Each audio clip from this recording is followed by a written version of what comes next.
Muy buenas noches, bienvenidas y bienvenidos. Estamos en una nueva emisión de su podcast, el podcast de la UDMACH, aquí Camino al Pleno. Nuevamente estamos en una entrevista con uno de los candidatos, de los 18 candidatos a asambleístas por la provincia del Oro, que se disputarán 5 escaños en la Asamblea Nacional el próximo febrero del 2025. Andrés.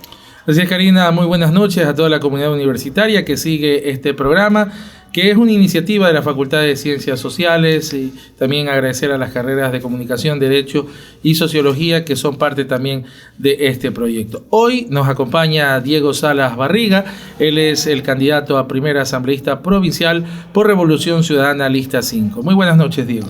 Buenas noches, Andrés, buenas noches, Karina, un saludo a nuestros queridos hermanos orenses, a quienes forman parte de esta comunidad universitaria, felicitarlos por esta importante iniciativa, muy gustoso de poder compartir este espacio y poder asimismo dar a conocer nuestras propuestas de trabajo en beneficio de nuestros hermanos orenses y del país entero. Así es, entonces conozcamos un poquito de quién es Diego Salas, que nos acompaña aquí, ¿no? Diego Enrique Salas Barriga, nacido en Pasaje y residente en la ciudad de Machala, tiene 43 años de edad, es ingeniero en sistemas de profesión, y ha sido graduado, justamente ha estudiado aquí en nuestra Universidad Técnica de Machala, ¿no? Entonces, ha hecho el curso de formación de formadores y gestión administrativa, y también en Pasaje estudió en el reconocido Colegio Manuel González. ¿Cuál ha sido la función pública que ha desempeñado Diego Salas? Aquí ha sido coordinador provincial del programa de capacitación en el CECAP, ha sido director provincial de la Secretaría de Pueblos, Movimientos Sociales y Participación Ciudadana en el Oro, y asesor de la gobernación de la provincia, asesor también en la Asamblea Nacional justo hasta el 2023. Entonces, actualmente es el presidente, el director provincial de RC5 aquí en la provincia del Oro. Candidato, antes de empezar con ese primer eje de seguridad, ese ser director provincial lo catapultó a la candidatura, era un espacio que ya lo venía peleando, esperando desde hace muchos años, o ahí hubo, además de esa interna, ¿cuál fue el proceso para que usted esté primero en la lista? Bien, Karina, mira, yo me siento muy orgulloso de pertenecer a Revolución Ciudadana. Los primeros pasos en política fue en este movimiento que me abrieron las puertas desde el inicio, 2006, que inició prácticamente Rafael Correa. Estuve militando, activando, vengo desde las bases, fui brigadista, recuerdo que cargaba banderas, pegaba stickers. En ese entonces, a muy temprana edad, me gustó la política y coincidía con el proyecto, ¿no? Ese proyecto visionario que cambió la historia y la realidad del país, que lo enrumbó por la senda de desarrollo, progreso, dignidad, y nos venimos forjando políticamente, ideológicamente. Nos dieron la oportunidad, estuve como director también de juventudes a nivel de la provincia en ese entonces. He tenido trayectoria en ese sentido y ahí tuve la oportunidad de ser director encargado también por 2 años. Luego a ese pedido a la militancia, un proceso democrático interno del movimiento, pues me dieron la oportunidad de encabezar y estar ahí como director principal hasta el 2026, que culmina pues mi gestión, y mucho más allá de eso, pues frente a toda la trayectoria que hemos venido ejerciendo la militancia. Este es un pedido de la militancia, más de eso luego de un análisis también que hace el Buró provincial, el Buró nacional de nuestro presidente, que nos ha dado esa oportunidad ahora de encabezar la lista. En las anteriores elecciones anticipadas de 2023 estuve en tercero en la lista. Siendo director asumí con mucha responsabilidad ese desafío. Fue una alianza que lastimosamente no dio resultados, que no tuvimos resultados positivos, más bien perdimos una curul, y que no fue una alianza que nos fortaleció. Nosotros creemos siempre que las alianzas son para fortalecerles y para tener un objetivo principal de poder obtener más resultados, mejores resultados, pero en esta ocasión no dio. Pero sin embargo, acepté ese desafío, Andrés, Karina, de estar en esa tercera curul, y eso realmente también me ayudó. Nos embanderamos de la campaña Y luego, en este nuevo proceso, pues frente a un análisis, frente a encuestas, ha valorado el presidente Rafael Correa que estuvimos muy bien posicionados en la provincia y nos dio la oportunidad a gente que ha venido trabajando desde las bases, desde el inicio, y que la militancia se siente identificada con Diego Salas, y que ahora pues estamos encabezando, ya lo he asumido con mucha responsabilidad, este nuevo desafío.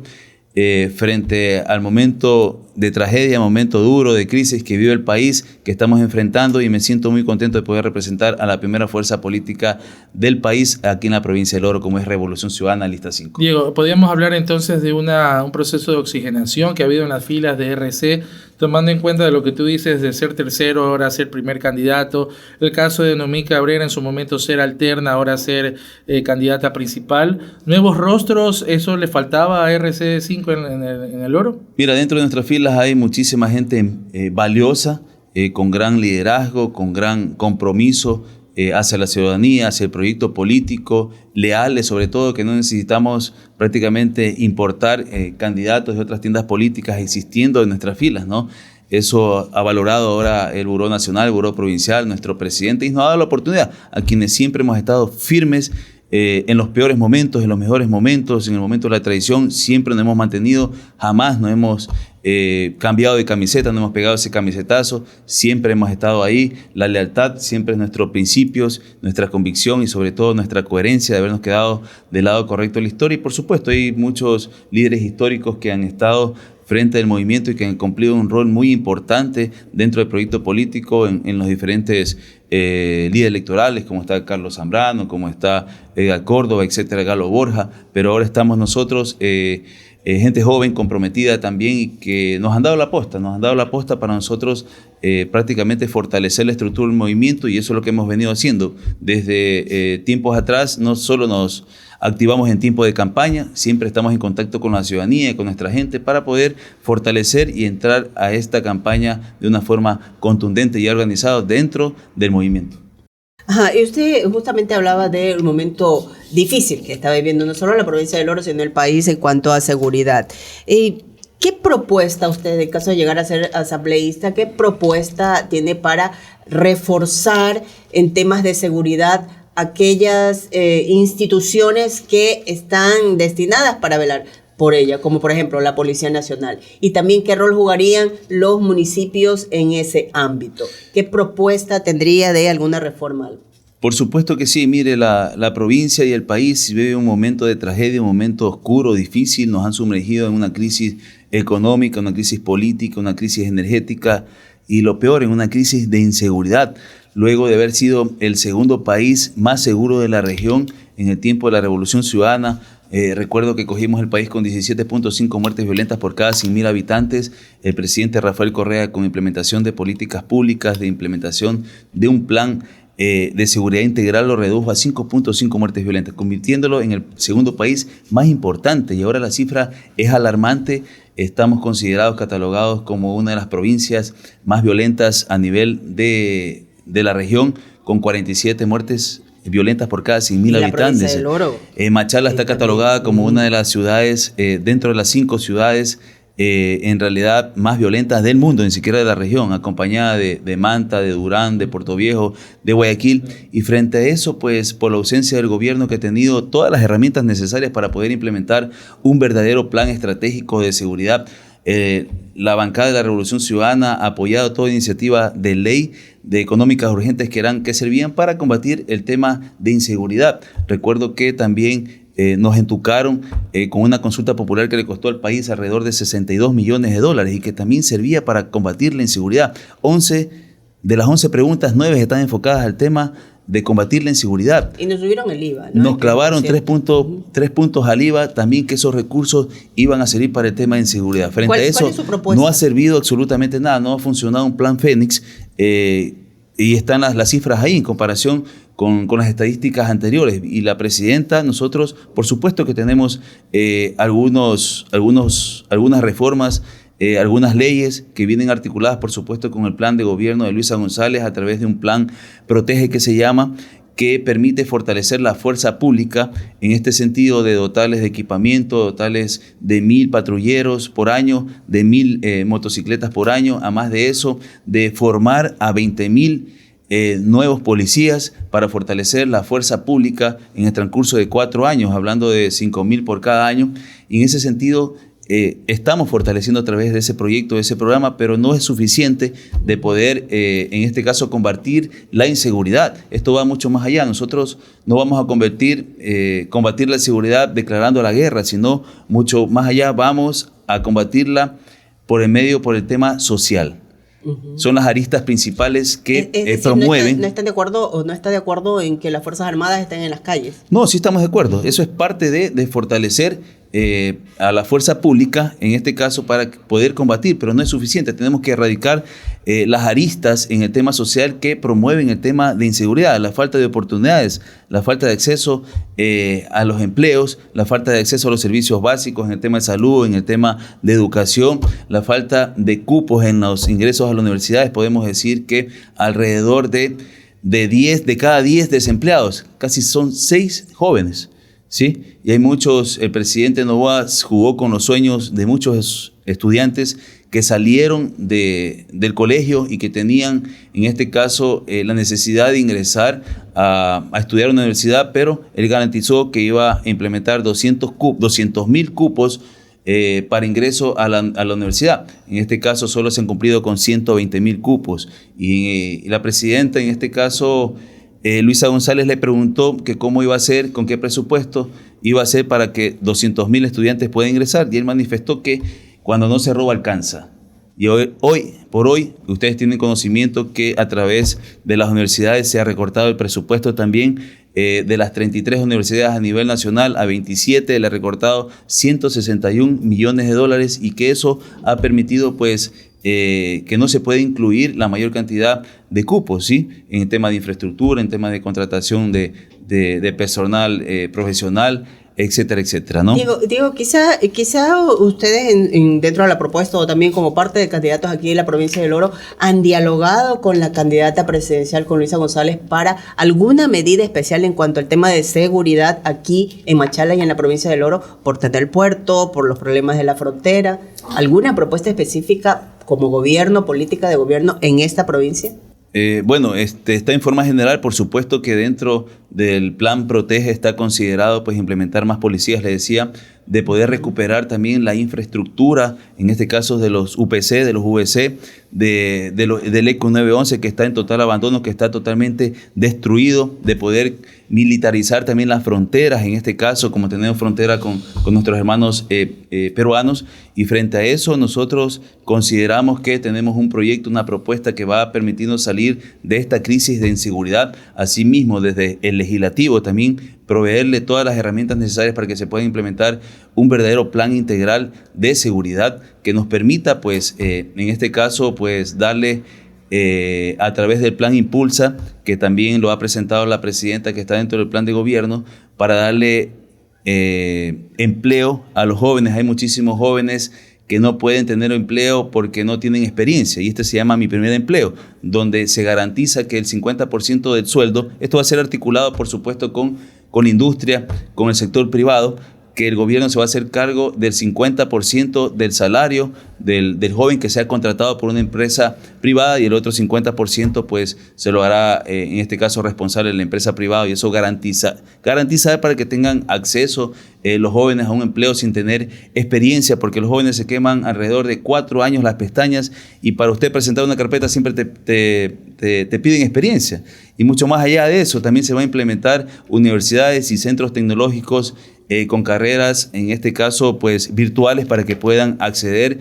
Alrededor de 150,000 cupos van a existir, y esas personas que no pueden hacerlo presencialmente por temas laborales, por temas de la inseguridad que existe, que no pueden salir de sus hogares, pueden hacerlo desde sus hogares. Además de eso, también estamos nosotros promoviendo un programa de microempresas, generar microempresas a través de las juventudes, inyectándoles recursos a la banca pública, donde se les va a facilitar pues microcréditos a tasas de interés del 7.5 para que puedan los jóvenes recién graduados o los jóvenes que salgan de una carrera técnica a través de los institutos tecnológicos puedan ellos mismos crear sus propias microempresas y de ahí poder generar el autoempleo. Candidato, la función judicial también es responsable o corresponsable del tema de la seguridad. Justamente en este video un estudiante hace la siguiente pregunta.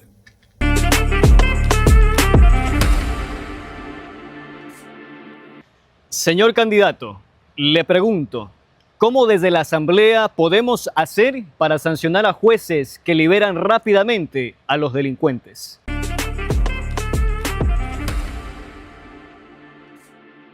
Bien, candidato, el estudiante plantea que cómo desde la Asamblea Nacional se puede hacer para sancionar a aquellos jueces que liberan con agilidad a aquellos delincuentes que la policía detiene.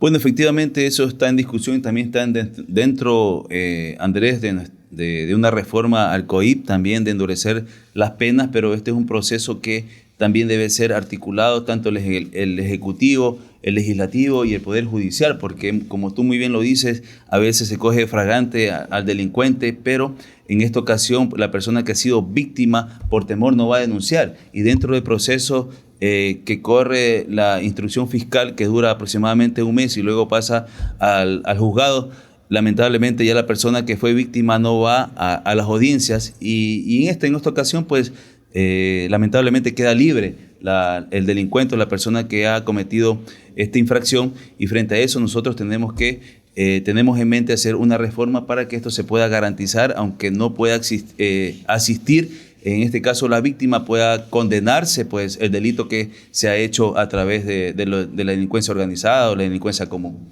Ok, vamos al segundo eje rápidamente, educación superior. Candidato, ¿usted conoce quizás cuál es el presupuesto de la Universidad Técnica Machala? No, desconozco el presupuesto. Bueno, son alrededor de 36 millones de dólares por año. ¿Cómo podríamos incrementar ese valor? Si bien es cierto, gran parte de este presupuesto se va en el pago a los docentes, que son los que forman parte de la universidad, pero ¿cómo incrementar? ¿A través de qué leyes usted promovería, no solo para la Universidad Técnica Machala, para todas las universidades públicas? Bueno, en primera instancia, aprobar y garantizar, en este caso, pues los recursos, el presupuesto general del Estado, que se garantice pues los recursos para el tema de las universidades, de la educación superior, así como también para salud, para educación, para el tema de seguridad, para el tema de infraestructura.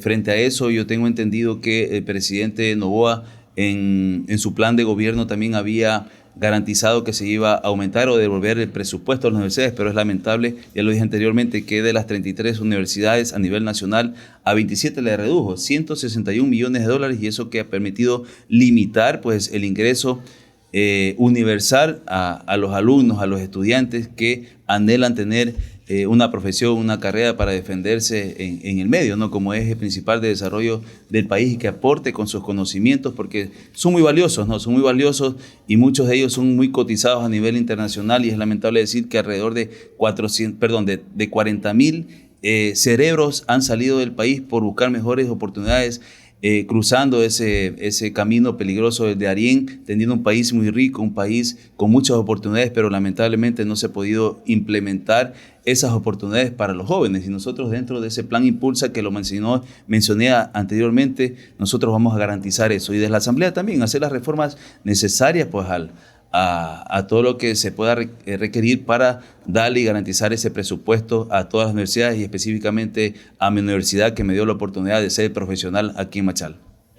Candidato, usted lo que ha planteado como parte de su propuesta en el Consejo Nacional Electoral está un proyecto de ley, o plantear la ley para fortalecer la educación intercultural y también la ley orgánica del deporte, educación física y recreación. Coméntenos un poco en qué consiste esto y cómo contribuirá para el desarrollo de los estudiantes que se educan en una universidad pública como la nuestra. Por supuesto, eso es un tema general que va articulado al plan de gobierno de Luisa González, de Diego Borja, de poder garantizar una educación universal como derecho de los estudiantes, que no se vulneren sus derechos, vale la redundancia, garantizar que el presupuesto sea el necesario para que se pueda implementar o mejorar la infraestructura educativa, capacitación permanente a los docentes, becas a los docentes, que se garantice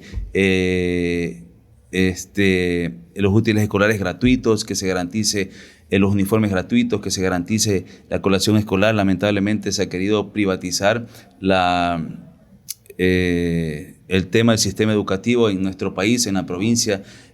Alrededor de 200.000 niños no pudieron ingresar en esta ocasión al sistema de educación por falta de recursos, porque sus padres no tenían para comprar sus uniformes, no tenían para comprar sus útiles escolares, y eso es lamentable. Y nosotros, a través de esas propuestas de ley... ¿Eso se ha deteriorado en los últimos gobiernos? Totalmente, en los 3 últimos gobiernos se ha venido deteriorando. Habían presupuesto para garantizar todo el tema de infraestructura, mejorar la infraestructura. Tengo entendido que había en este gobierno de Novoa, el último, alrededor de 80 millones para mejorar la infraestructura a nivel del país, y solo se ejecutaron el 40%. Habían los recursos necesarios para el tema de gasto corriente, para implementación de becas para los docentes, etcétera, etcétera, y el gobierno no ha tenido la suficiente capacidad de ejecución presupuestaria para poder dar, en este caso, solución a múltiples problemas que tiene el sistema de educación en nuestra provincia a nivel nacional. Candidato, usted, en caso de que Luisa González sea la presidenta del país, ¿usted estaría de acuerdo con que se vuelva a la prueba de Cenecit, tomando en cuenta que en el gobierno de Rafael Correa la meritocracia era un factor que justamente se consideraba para seleccionar a los mejores elementos? ¿Considera que debe retornar esta prueba? Bueno, yo considero que está en un proceso de análisis. Hay otras alternativas que ya lo ha dicho nuestra presidenta Luisa González. Eso ha permitido limitar también el acceso a muchos estudiantes, y creo que se necesita hacer una valoración, un análisis, o implementar nuevas estrategias para el ingreso y tener, bueno, un proceso de excelencia de la universidad como teníamos en 10 años de gobierno, con la universidad donde les daba a los docentes capacitaciones, donde tenían becas, donde tenían pues prácticas profesionales, preprofesionales pagadas y todo lo demás. Y yo creo que eso tendría que valorarse a través de un estudio, ¿no? Ok, vamos a la siguiente pregunta en tema de educación superior, que la hace el siguiente estudiante.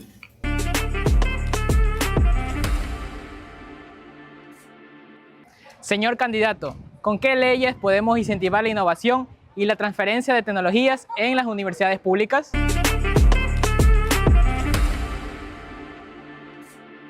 Bien, candidato, el estudiante, le repito la pregunta, ¿con qué leyes podemos incentivar la innovación y la transferencia de tecnología en las universidades públicas?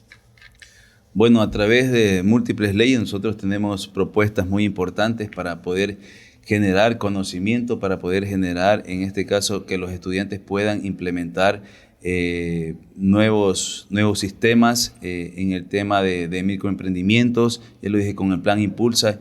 Y yo creo que eso nosotros nos ha permitido poder generar que los propios estudiantes puedan autogenerar empleo, ¿no? Que tengan los recursos necesarios a través de la banca pública para poder autovalorarse, autoeducarse, y asimismo pues generar microemprendimientos, y que esto pueda aportar al desarrollo socioeconómico de la provincia y del país.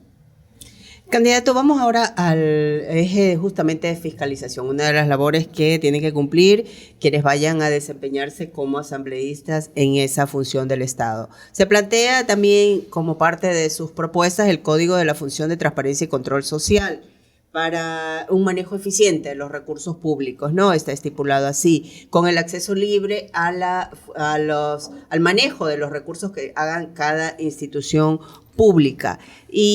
Pero ¿usted considera que implementar un sistema estatal de control en lo administrativo, lo social, no sería como que poner al mismo ratón a cuidar el queso? ¿Cómo podría implementarse eso? ¿Cuál es la propuesta? Bueno, nosotros tenemos la facultad como asambleístas tanto de legislar y fiscalizar. Nos da el artículo 120 de la Constitución de fiscalizar a la función ejecutiva, a la función de transparencia y control social, como ustedes muy bien lo han manifestado, la función también electoral, y asimismo indirectamente a través de Contraloría pedir información a los gobiernos autónomos descentralizados. Y por supuesto que tenemos nosotros un pliego, pues un plan de fiscalización sin persecución política, ¿no? Que podamos valorar dónde ha sido invertido esos recursos, como por ejemplo ese 3% del IVA que se aumentó. Se ha recaudado, lo dice el SRI, se ha recaudado aproximadamente $500 millones, pero solo se ha implementado o se ha invertido para combatir la inseguridad 80 millones. ¿Y el resto dónde se fue? Asimismo, esa deuda externa que se ha mantenido cuando dejamos en 10 años de gobierno hasta el 2016-2017, una deuda productiva de $42 mil millones que lo dejó el gobierno de la Revolución Ciudadana. Le digo productiva porque se veían construcción, infraestructura. Hemos sido el primer país con mejor infraestructura a nivel de puertos, aeropuertos, el segundo a través de carreteras. Habían hospitales, habían escuelas, colegios, etcétera, etcétera. Pero ahora los 3 últimos gobiernos han dejado una deuda de alrededor de $92 mil millones, 50 mil millones de dólares más. Queremos ver dónde se han invertido esos recursos, porque no vemos absolutamente nada, no vemos inversión pública, no vemos construcción o mejoramiento de las vías. Se construyeron alrededor de 10.000 kilómetros aproximadamente de carreteras y solo el 30% está en buen estado. Los hospitales, la infraestructura de los hospitales está obsoleta, no existe medicina en los hospitales. ¿Tiene usted datos de cuántas obras se hizo en la década del gobierno de la Revolución Ciudadana de Rafael Correa? Son incontables esas obras que se inauguraban a diario en el tema vial, en el tema de construcción de hospitales, de escuelas, de colegios, escuelas y colegios del milenio, de los UPC, de viviendas de carácter social y viviendas dignas, de la infraestructura de construcción de la institucionalidad como el SRI, como la cedulación, el registro civil. Aquí se construyeron alrededor de muchísimas obras, como por ejemplo en el tema vial, la vía Vega Rivera, Pacha Zaruma, la intersección de la Bella India, el eje vial Bella India, el anillo, también Santa Rosa, el mismo aeropuerto, Santa Rosa, ¿no? El aeropuerto, Uh-huh. El terminal terrestre de Santa Rosa, aquí el SRI, la infraestructura del SRI, salud, la repotenciación del Teófilo Dávila, que era una repotenciación que parecían clínicas, los subcentros de salud tipo C, que se encuentran aquí, 3, el ECO 911, UPC, VC, viviendas de carácter social a través del MIDUBI, también, ¿no? El Hospital de Seguro, el Parque Zoilo Ugarte también, urbano, el Polideportivo, el Coliseo también 3.000, muchísimas obras que se me vienen a la mente, y yo creo que era la provincia de Lora, una de las provincias más beneficiarias a nivel nacional, con obras de infraestructura y los programas sociales que tenía, también los bonos, también el tema de altos rendimientos, los deportistas, etcétera, etcétera. También las universidades tenían un presupuesto que garantizaba para tener una educación de excelencia, de calidad y calidez, pero ahora lamentablemente con los gobiernos ausentes todo lo han venido destruyendo, ni siquiera han tenido capacidad para darle mantenimiento a la infraestructura que quedó, ni siquiera han tenido esa voluntad política, por odio a Correa, han destruido absolutamente todo, nos han sumergido en una crisis energética que lamentablemente por incapacidad, por incompetencia, nos dejaron en la oscuridad. Se perdió alrededor de $7.500 millones en esos 2 meses de la crisis energética que sumergió al país por la incompetencia, porque nunca le dieron mantenimiento a la infraestructura que teníamos. En el tiempo de la Revolución Ciudadana había un parque termoeléctrico que podía garantizar en el tema de existir una emergencia del estiaje, de la sequía, pero lamentablemente nos sumergieron en esta crisis donde prácticamente perdimos, no lo dice Diego Sala, eso lo dice la Cámara de Industria, la Cámara de Comercio de Guayaquil, de Quito, que se perdió el país alrededor de $7.500 millones, y eso podíamos haber construido alrededor de 300.000 viviendas que costarían alrededor de $25.000 cada una, viviendas dignas. Podíamos haber construido 150 hospitales con 150 hospitales con un valor de 50 millones. Podíamos haber construido 3.000 escuelas o 3.000 colegios totalmente equipados con 25 millones cada uno. Candidato, ya para ir finalizando, en caso de que el escenario político se presente igual que ahora, es decir, con una mayoría de Revolución Ciudadana en la Asamblea, y que en caso de no ganar Luisa González sea otro el presidente, ¿cómo garantizar la gobernabilidad desde la Asamblea? ¿O ustedes serán una oposición muy radical que quizás entorpezca el desarrollo de los planes del futuro presidente? Bueno, nosotros siempre nos hemos caracterizado por ser orgánicos, nuestra bancada, y siempre estaremos del lado del pueblo. Si en realidad las políticas económicas o los proyectos económicos urgentes que presente el Ejecutivo hacia el Legislativo y que sea en beneficio de las grandes mayorías, que sea en beneficio de los orenses, que sea en beneficio de los ecuatorianos, nosotros apoyaremos eso, no nos vamos a oponer a situaciones por temas de odio, por temas ideológicos. Aquí yo creo que hay que llamar más bien a la unidad, dejar a un lado el tema del correísmo, del anticorreísmo, de derecha o izquierda, sino más bien de unirnos para sacar al país de esta tragedia, de este momento oscuro que nos han sumergido los mismos gobiernos. Y nosotros estamos convencidos que este 2025 vamos a tener gobierno de la Revolución Ciudadana, que nos va a gobernar Luisa González, una mujer con gran capacidad, con gran liderazgo, que conoce la problemática del país y sabe cómo solucionar los problemas, porque ha tenido experiencia, fue parte del gobierno de la Revolución Ciudadana, y entonces con ella sí vamos a darle en realidad solución a todos los problemas. Y nosotros como legisladores, como una bancada fuerte que sin lugar a dudas vamos nosotros a apoyar toda iniciativa, toda ley, toda propuesta de ley que vaya en beneficio de las grandes mayorías de los ecuatorianos. Muy bien. Sí, no, ya, usted planteó también de que si es que, pongamos el otro escenario, ya, gana Luisa González la presidencia y tiene bancada con mayoría también de la misma línea, ¿no?, de RC5. ¿Cómo ofrecer o cómo precautelar que esa fiscalización sea imparcial, fiscalización al buen uso de los recursos del Estado? Por supuesto que sí, nosotros en ese sentido somos muy coherentes, sabemos que nuestra presidenta es una presidenta transparente, que va a manejar bien los recursos del Estado, que va a gobernar, que va a implementar políticas públicas, políticas económicas que sean expansivas, que sean en beneficio de las grandes mayorías y que por supuesto, nosotros también como legisladores vamos a estar en este caso muy alertas a que esos recursos se puedan manejar muy indistintamente, que sea el gobierno de la Revolución Ciudadana, gobierno nuestro también. Nosotros vamos a garantizar, porque al momento que nosotros vamos a legislar, nos sacamos la camiseta política y vamos a trabajar por nuestro país, vamos a trabajar por los ecuatorianos, por los orenses, y que garantizar que sin lugar a dudas esos recursos van a ser bien invertidos en el gobierno de la Revolución Ciudadana y que va a dar solución urgente, emergente a toda la situación que vive el país en el tema de seguridad, en el tema económico, en el tema de proporcionar oportunidades laborales a los jóvenes, a las mujeres con microempresas, de poder garantizar también un salario digno a los trabajadores, de proteger a los adultos mayores, a las personas con discapacidad, que lamentablemente todos esos bonos, todas esas pensiones que tienen estas personas se las han quitado en todos los recorridos que hemos tenido.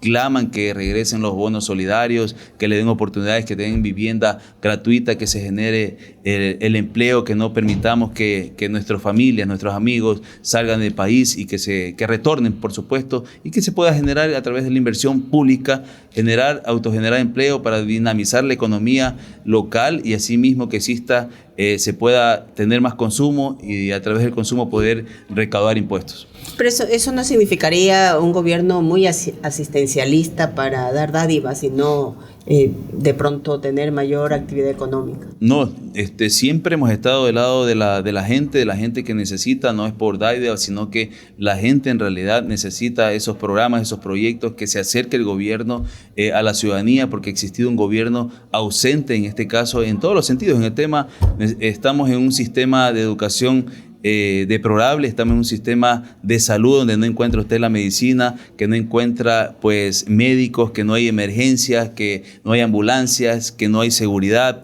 que los patrulleros no sirven, que tienen los policías que están empujando o hacer en este caso pues vaca para poder comprar combustible, para poder cambiar baterías. En ese sentido nosotros tenemos que garantizar que el gobierno esté presente y que se pueda garantizar los derechos establecidos en la Constitución.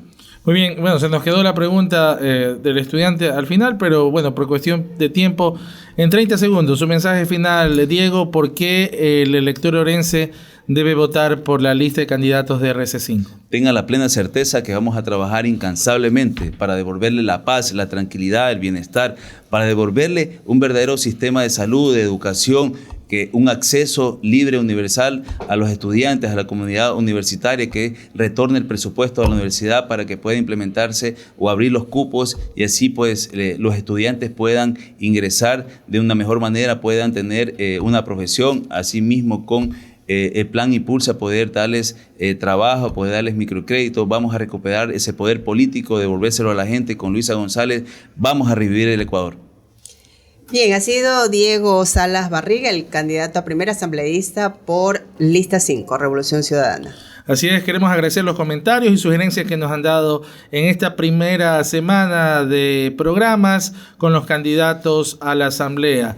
Mañana, para cerrar justamente la semana, nos acompañará Jorge Álvarez, candidato del Partido Social Cristiano Lista 6. Nos encontramos en otra cita. Nos vemos, buenas noches.